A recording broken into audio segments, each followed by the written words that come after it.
আজকের আলোচনার বিষয় জগন্নাথ দেবের উল্টো রথযাত্রা। এই পূর্ণতিথিতে জগন্নাথ দেবের পছন্দের এই বিশেষ কিছু ফুল কিন্তু জগন্নাথ দেবকে অর্পণ করে জগন্নাথ দেবের কৃপা লাভ করতে পারেন এবং সৌভাগ্যকে চিরস্থায়ী করতে পারেন। আমরা সকলেই জানি যে রাম সেই কৃষ্ণ, সেই কিন্তু জগন্নাথ, জগতের নাথ।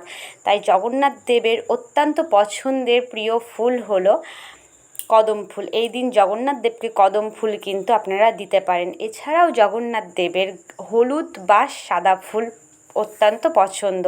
এই দিন জগন্নাথ দেবকে হলুদ এবং সাদা ফুলের মালা করে দিতে পারেন। এছাড়াও জগন্নাথ দেবের আসন এই দিন হলুদ এবং সাদা ফুল দিয়ে সাজিয়ে রাখতে পারেন। এই উল্টো রথযাত্রার দিনে যেটি একেবারেই ভুলবেন না সেটি হলো জগন্নাথ দেবকে তুলসী পাতা দিতে একেবারেই ভুলবেন না।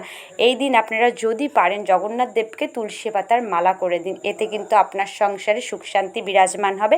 এরকম ভিডিও পেতে চ্যানেলটি সাবস্ক্রাইব করুন। ভালো লাগলে অবশ্যই লাইক শেয়ার কমেন্ট করুন।